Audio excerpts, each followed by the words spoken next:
গ্রামের বাড়িতে এখন সকাল 7টা বাজে আর আমরা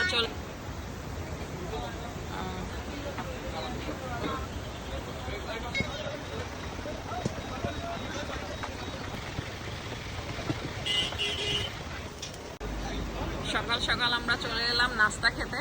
পরোটা, রসগোল্লাও আছে আর হচ্ছে ভাজি। পরোটার সঙ্গে এই যে ভাজি, গরম গরম পরোটা খেতে খুবই মজার। ওয়াও, রসগোল্লা কোথায়?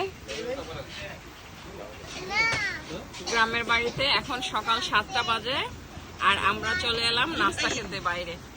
হোটেলে নাস্তা খেতে এসেছি। এখানে ভাজি আছে, মিষ্টি আছে, মানে রসগোল্লা, ভাজি আর গরম গরম পরোটা। এই যে আমরা এখন সবাই মিলে বসে পরোটা আর ভাজি খাবো, মিষ্টি খাবো, সেই মজার।